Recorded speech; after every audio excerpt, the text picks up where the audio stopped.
हाँ, तो भगवान ऋषभदेव वाला जो चैप्टर है, जो हमारा सेकंड लास्ट चैप्टर है, बीच के 2 चैप्टर्स हैं वो थोड़े लेंथी है, बाद में लेते हैं। तो भगवान ऋषभदेव वाले चैप्टर को स्टार्ट करते हैं। उसके पहले आज डिस्कशन करते हैं।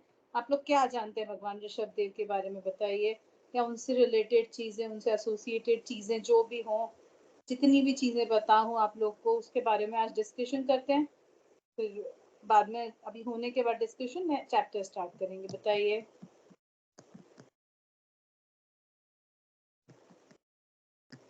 बोलिए बोलिए, कश्मीरा दीदी बताइए।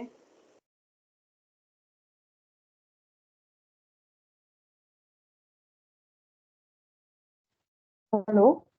हाँ बताइए दीदी। हेलो, आ हाँ रही आपकी आवाज? आवाज आ रही है, आवाज आ रही है।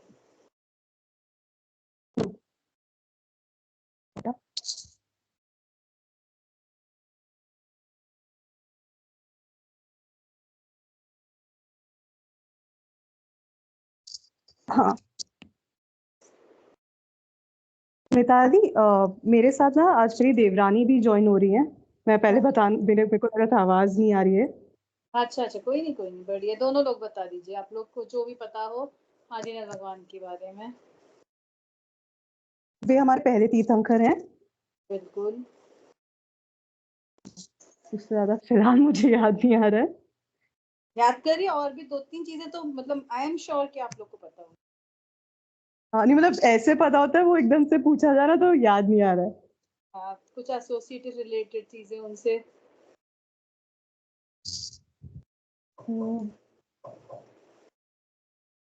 फिलहाल याद नहीं आ रहा है। चलिए कोई बात नहीं, आएगा तो आप बीच में बताइए, है ना।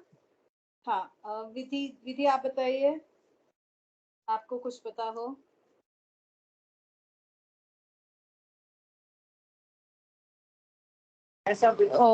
तो भगवान श्री ऋषभ देव जो है वो माता मरुदेवी को जन्म हुए थे।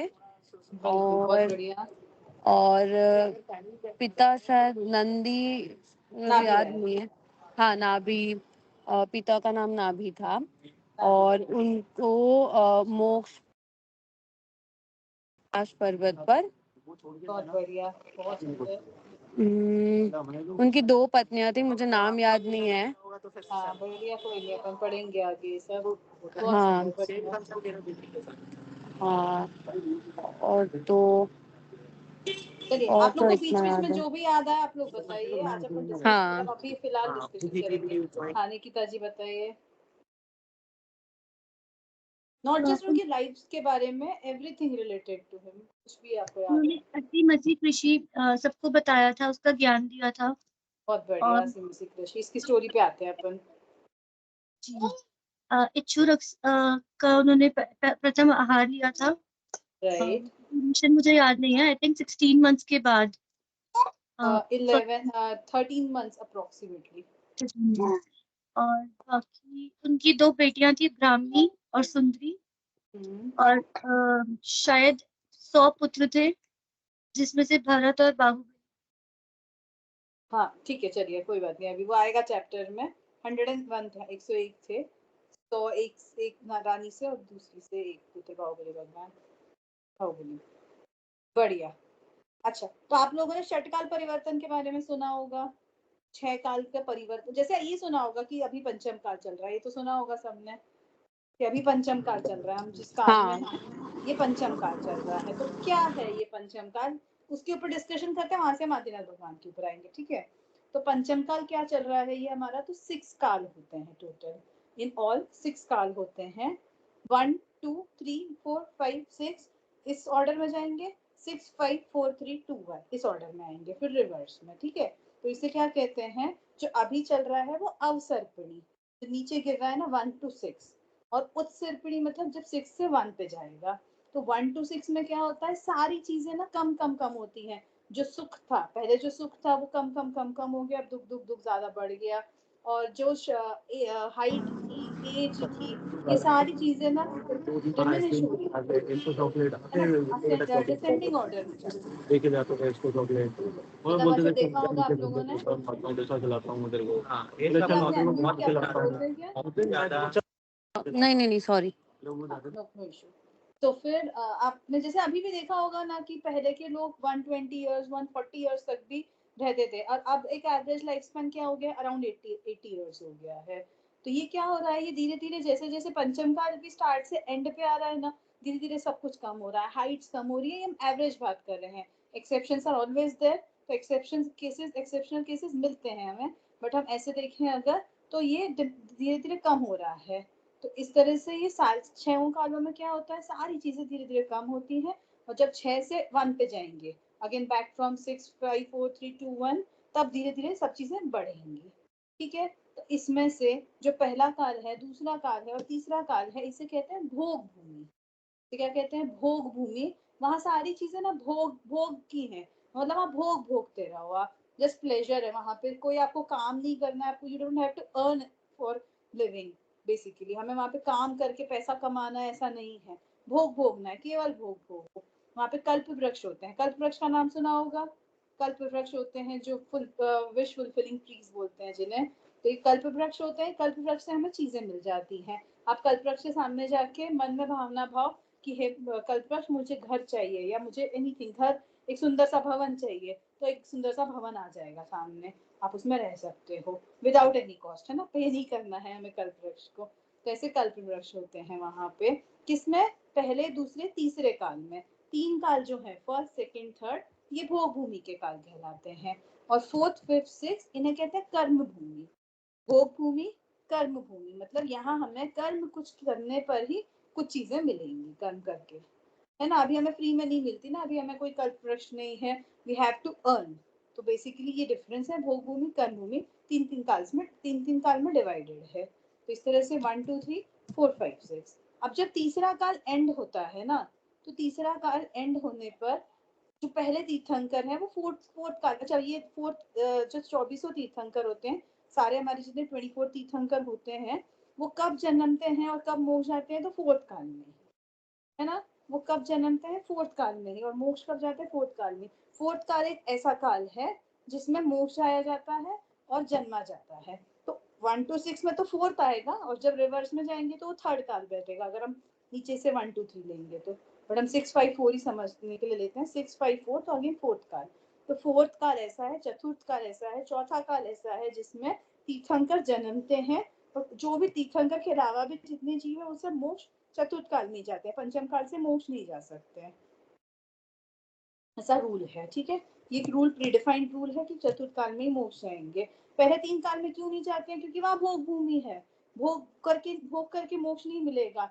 हम बोलते हैं ना, पुरुषार्थ करके ही मोक्ष मिलेगा, कुछ कार्य करके ही मोक्ष मिलेगा। तो इसलिए वहां पे कर्म भूमि में कुछ करके ही, पुरुषार्थ करके ही मोक्ष जाया जाता है चतुर्थ काल में, ये प्रीडिफाइंड है। अब जब थर्ड काल एंड होने वाला होता है, तो 14, मतलब जब देखा ना हमने कि अभी ट्रांजिशन कैसे होगा, भोग भूमि ऐसा नहीं ना अचानक से भोग भूमि बदल के कर्म भूमि हो जाए, कुछ मैजिक हो जाएगा, ऐसा नहीं है। ऐसा हो सकता है ना, कोई जीव जो भोग भूमि में जन्मा हो, थर्ड काल के एंड में रहा हो, और वो मतलब वो जीव मर गया हो, मानिए वो भव, उसका दूसरा भव चालू होने वाला हो, और वो फोर्थ काल तक चल रहा हो, है ना। वो टाइम पीरियड ऐसा भी हो सकता है कि थर्ड काल एंड में वो जन्मा हो और फोर्थ काल तक वो जिंदा है, जीवित है। तो उसके लिए वो ट्रांजिशन पीरियड चाहिए ना बीच में, जिसको वो मैच कर सके दोनों को, बिकॉज सडनली ऐसा नहीं होगा कि सब दुनिया बिल्कुल बदल गई, बिल्कुल वो ट्री सारे गायब हो गए। तो थर्ड काल के एंड में 14 कुलकर होते हैं, इनको कहते हैं 14 कुलकर। कुलकर नाम के जीव होते हैं जो जन्मते हैं, वो कितने होते हैं, टोटल 14 होते हैं, 1 by 1 आते हैं। तो ये क्या करते हैं, जो ट्रांजिशन पीरियड होता है ना, उसके बारे में एक एक नॉलेज देते हैं। जैसे क्या होता है, पहले तो जैसे ये थी विश फुलफिलिंग ट्रीज थी, कल्प वृक्ष थे, तो उनको जो चाहिए था वो मांग लेते थे और उन्हें उससे मिल जाता था। तो धीरे धीरे वो जो ट्रीज थे ना, वो वैनिश होने लग गए, गायब होने लग गए। तो गायब होने लग गए तो लोग वहां पे डरने लग गए कि ये ट्रीज कहाँ चले गए, हम कैसे मांगे, हम किससे मांगे, हमें जो चीजें चाहिए, खाने की चीजें हो, पहनने की चीजें हो, रहने की चीजें हो, एनीथिंग, एनी रैंडम थिंग। तो वो कुलकर एक एक कुलकर जन्मते हैं और वो आपको इन्फॉर्मेशन देते हैं। अब कर्म भूमि स्टार्ट होगी, अब आपको पैसा कमाना होगा, अब आपको जैसे सीड्स हैं तो आपको सीड सो करके, यानी सीड्स को, बीज को बो के आपको फसल उगानी होगी।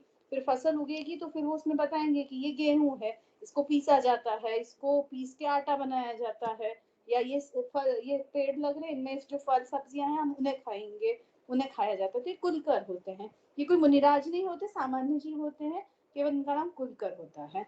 तो ये क्या करते हैं, बेसिकली इंफॉर्मेशन देते हैं कर्म भूमि के बारे में, है ना। ये जो 14 कुलकर बताया हमने, तो ये 14 खुलकर इंफॉर्मेशन देते हैं कर्म भूमि के बारे में कि ऐसी कर्म भूमि आने वाली है। तो ये 14 कुलकर जो होते हैं, इनमें जो 14 कुलकर होते हैं लास्ट वाले, उनके ही फर्स्ट तीर्थंकर जन्मते हैं। This is a rule again, ये नियम से ऐसा ही है। तो 14वें कुलकर का नाम क्या होगा, तो आप लोग को पता है 14वें कुलकर का नाम क्या होगा। हाँ, राजा नाभिराय, क्योंकि उनके पुत्र हुए ऋषभदेव, है ना। कंपल्सरीली ऐसा है कि जो 14 कुलकर होते हैं उनके ही पुत्र का नाम होता है, वो उनके ही पुत्र प्रथम तीर्थंकर होते हैं। नीलम भाभी, हम बेसिकली भगवान ऋषभदेव के बारे में पढ़ने वाले हैं अभी। तो हम षटकाल परिवर्तन पढ़ रहे हैं, आपने सुना होगा षटकाल परिवर्तन होता है, 6 काल परिवर्तन होते हैं। तो जो पहला 3 काल होते हैं वो भोग भूमि कहलाते हैं, और बाद के 3 काल होते हैं वो कर्म भूमि कहलाते हैं। आप वीडियो ऑन कर लीजिए अगर आप सूटेबल हो आपको तो जो भोग भूमि होती है उसमें क्या होता है, सब भोग भोग भोग मिलते हैं, और कर्म भूमि में हमें कर्म करके चीजें कमानी पड़ती हैं। तो तीसरे काल का जो एंड होता है उसमें 14 कुलकर उत्पन्न होते हैं, जो कर्म भूमि का इंट्रोडक्शन देते हैं बेसिकली, कि कर्म भूमि आएगी तो क्या क्या होगा, चेंजेस क्या क्या आएंगे उसके बारे में बताते हैं। उसमें से जो 14वें कुलकर होते हैं, 14 कुलकर होते हैं, उनके पुत्र ही पहले तीर्थंकर होते हैं एवरी टाइम। हर बार ये ऐसा रूल है कि ऐसा ही होगा। तो 14वें कुलकर के पहले पुत्र थे ऋषभदेव, तो यहाँ से ऋषभदेव चालू हुए।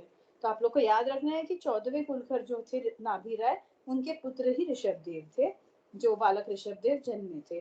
कहाँ जन्मे थे वो सारी चीजें अभी हमारे चैप्टर में आएंगी।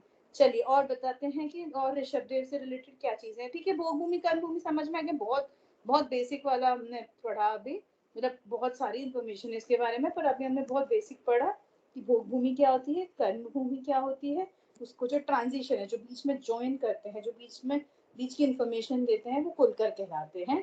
और वो कितने होते हैं, 14 कुलकर होते हैं। 14 कुलकर के पुत्र ही, जो लास्ट कुलकर है उनके पुत्र ही तीर्थंकर होते हैं, प्रथम तीर्थंकर होते हैं कंपल्सरीली।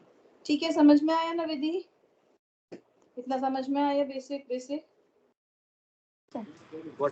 यस। हाँ चलो, तो फिर अब जो फर्स्ट तीर्थंकर है उनके बारे में बताते हैं। तो फर्स्ट तीर्थंकर से रिलेटेड और चीजें बताइए। नीलम भाभी आप बताइए, ऋषभदेव भगवान से रिलेटेड और चीजें आपको जो पता हो। अच्छा, किसी को कोई स्तोत्र पता है इनसे रिलेटेड, वेरी फेमस स्तोत्र जिसमें भगवान ऋषभदेव की स्तुति की है। बिल्कुल सबसे फेमस स्तोत्र भी बोल सकती हूँ मैं, मोस्ट फेमस, वेरी फेमस से ज्यादा। कौन सा स्तोत्र है जो हमें बड़ा फेमस सा स्तोत्र है, सब लोग पढ़ते हैं। भक्तामृत स्तोत्र। हाँ, भक्तामृत स्तोत्र है। तो भक्तामृत स्तोत्र में किसकी स्तुति की है, भगवान ऋषभदेव की स्तुति की है ना, आदिनाथ भगवान की स्तुति की है। ऐसी चीजें आपको बतानी है कि भगवान ऋषभदेव से रिलेटेड और क्या क्या चीजें हैं। हाँ, और जैसे निकिता जी ने बताया था, उन्होंने इक्षु रस लिया था, गन्ने का रस लिया था प्रथम बार आहार में। वो कौन सा दिन था, याद है क्या आप लोगों को, वो हम दिन सेलिब्रेट भी करते हैं।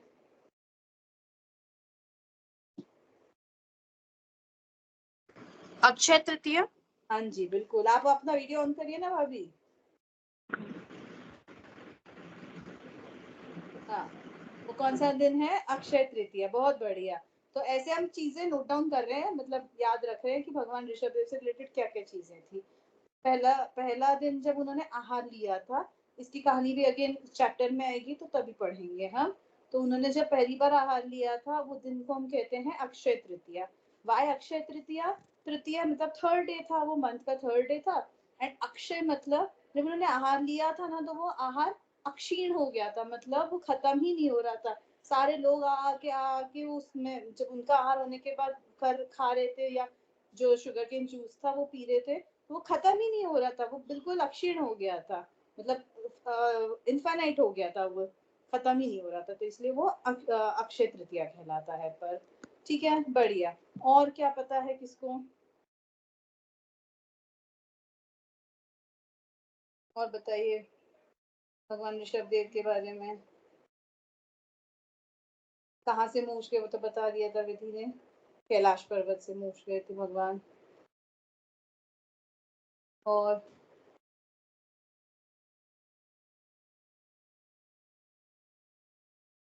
अभी नीलांजना की मृत्यु पे उनको वैराग्य उत्पन्न हुआ था।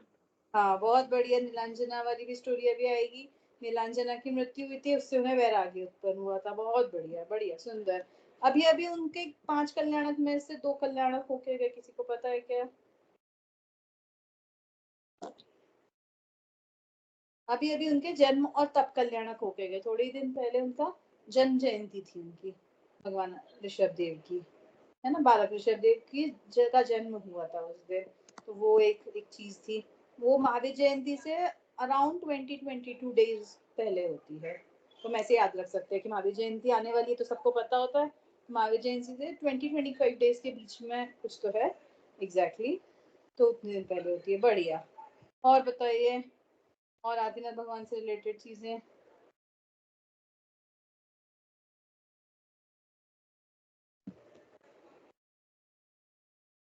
अच्छा, जो सबसे पहला मंदिर था ना, जो अयोध्या में बना था पहला मंदिर उस टाइम चतुर्थ काल की स्टार्टिंग में, वो भी भगवान ऋषभ देव ने, मतलब राजा ऋषभ देव ने बनवाया था।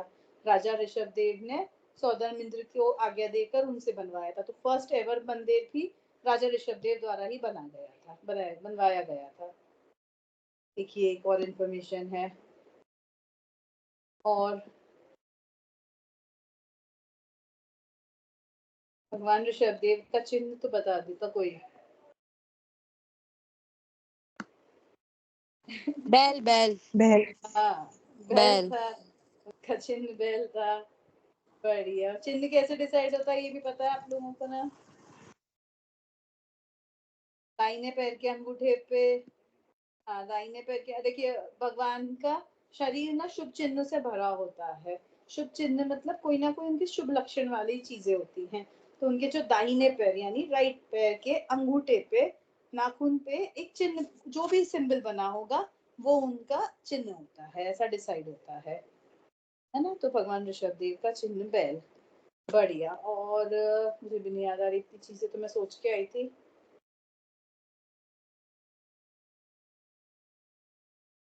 चलिए, इतनी चीजें करते हैं। उनकी आयु पता है किसी को? उनकी एज, लाइफ स्पैन कितनी थी? सुना है? नहीं, चलो कोई बात नहीं। 84 लाख, पूर्वी चैप्टर में नहीं है इसलिए मैं बता दे रही हूँ। 84 लाख पूर्व की आयु थी। पूर्व एक ऐसी गणना ही है, एक यूनिट है टाइम मेजर करने की। जैसे साल है हमारा, ऐसे कई सालों से पूर्व बनता है। तो 84 लाख पूर्व की उनकी आयु थी। ठीक है, चलो बढ़िया। अब इतना हो गया। अब हम चैप्टर स्टार्ट कर लेंगे। किसी को और कुछ पूछना है आदिनाथ भगवान से रिलेटेड? तो हम चैप्टर की तरफ आगे बढ़ते हैं। चलिए, तो हम चैप्टर पढ़ते हैं। मैं स्क्रीन शेयर करती हूँ।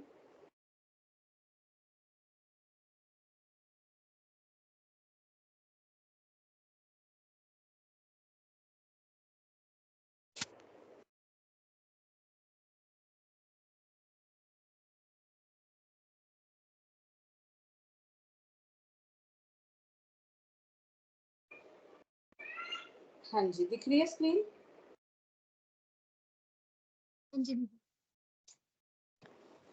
दिख रही है ना? हाँ दीदी दिख रही है। हाँ, बढ़िया। तीर्थंकर ऋषभ देव। मंगलार्थी बच्चों, आप जानते ही हो कि अपने भरत क्षेत्र के 24 तीर्थंकरों में सबसे पहले भगवान ऋषभ देव हैं। ये याद है ना, भरत क्षेत्र अपन ने वो जम्बू द्वीप देखा था, उसमें देखा था नीचे जो था वो भरत क्षेत्र, सेम सिमिलर ऊपर था एरावत क्षेत्र। तो भरत क्षेत्र में जो 24 तीर्थंकर हुए थे, उनमें पहले भगवान ऋषभ देव थे। उनका जन्म असंख्य वर्ष पहले अपनी इसी भारत भूमि में हुआ और उन्होंने ही सबसे पहले धर्म का उपदेश देकर भरत क्षेत्र में मोक्ष का दरवाजा खोला। देखिए कितना बड़ा काम किया था उन्होंने। उनका जन्म असंख्य वर्ष पहले, असंख्य मतलब जो मेजर तो कर सकते हैं पर काउंट नहीं कर सकते। वी कैन नॉट काउंट, हम उंगलियों में या कैलकुलेटर से काउंट नहीं कर सकते, बट वो मेजरेबल है। तो उनका जन्म असंख्य वर्ष पहले अपनी इसी भारत भूमि में जहां हम रह रहे हैं वहीं सबसे पहले उनका जन्म हुआ था और उन्होंने सबसे पहले धर्म का उपदेश देकर भरत क्षेत्र में मोक्ष का दरवाजा खोला था। ठीक है, भरत क्षेत्र में मोक्ष का दरवाजा मतलब उनसे ही स्टार्ट हुआ था, बट वो पहले नहीं थे। अच्छा, एक और चीज है कि आदिनाथ भगवान सबसे पहले नहीं मोक्ष गए थे, जो इस काल में, इस चतुर्थ काल में सबसे पहले उनके पुत्र थे अनंत वीर्य, वो मोक्ष गए थे।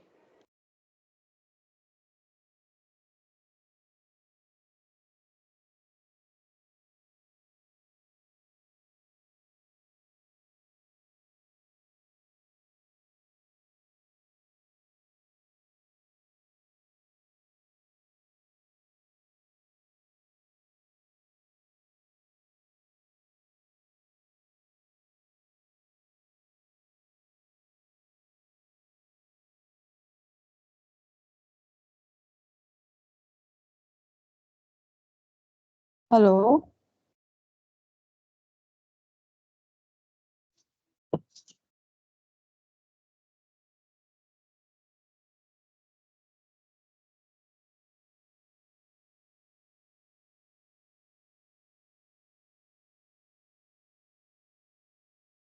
जा चुका था कॉल। आवाज आ रही थी क्या मेरी? नहीं, डिस्कनेक्ट हो नहीं गया नहीं। था। सॉरी।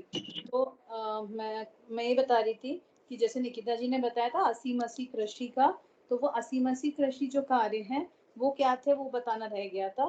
तो जब भगवान ऋषभदेव जब जन्मे थे तब वो कर्म भूमि स्टार्ट हो चुकी थी।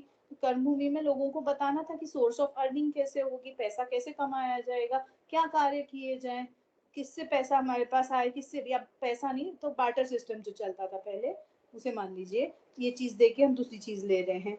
तो उन्होंने ये षट कार्य बताए थे, 6 कार्य बताए थे जिसे कहते हैं षट कार्य। तो उसमें क्या क्या आता है? असी मसी कृषि विद्या वाणिज्य शिल्प, ये 6 कार्य होते हैं। असी मतलब तलवार चलाना, कि भैया आपको डिफेंस में तलवार भी चलानी पड़ेगी, उन्होंने ये तक उपदेश दिया था असी का। मसी मतलब लेखन जो होता था, जो बेसिकली मुनिम लोगों का जो कार्य होता था, उसे कहते थे मसी। असी मसी कृषि, कृषि तो फार्मिंग, हमें पता है फार्मिंग। असी मसी कृषि विद्या वाणिज्य शिल्प, तो विद्या वाणिज्य शिल्प में विद्या में जो पढ़ाई लिखाई है, वाणिज्य में साइंस नहीं, वाणिज्य कॉमर्स आई थिंक, है ना। कॉमर्स में, कॉमर्स को वाणिज्य बोलते हैं। और शिल्प यानी जो आर्किटेक्चरल वर्क है या जो मूर्तियों को बनाना है, ये सारे ऐसे वाले चीज है। इन सबको ये ऐसे 6 कार्य थे। तो ये षट कार्य उन्होंने बताए थे, राजा ऋषभ देव ने इन षट कार्यों का उपदेश दिया था कि ये षट कार्य आप करिए।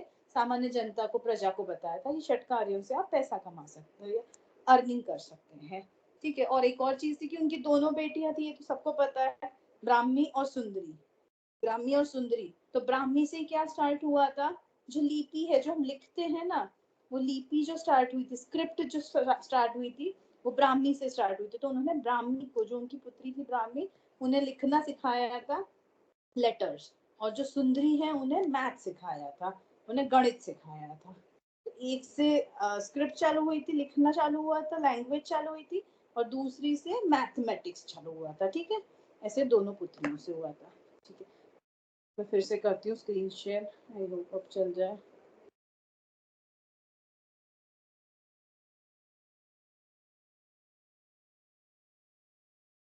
वो फिर से दिक्कत आ गई, एक सेकेंड आपको रुकिए बस, सॉरी।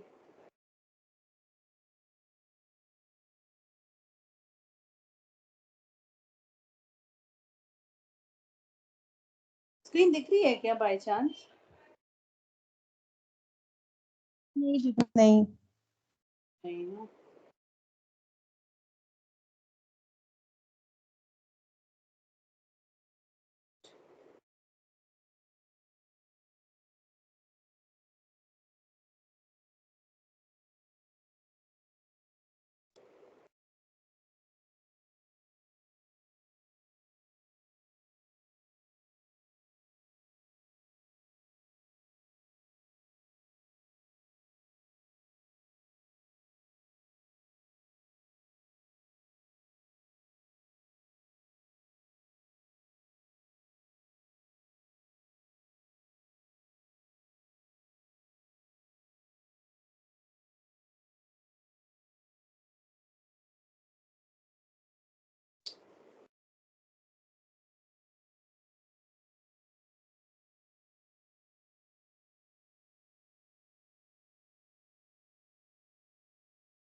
ये पता नहीं स्काइप में क्या दिक्कत है,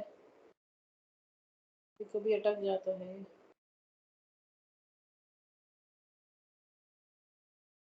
बॉडी स्टॉप करके देखते हैं।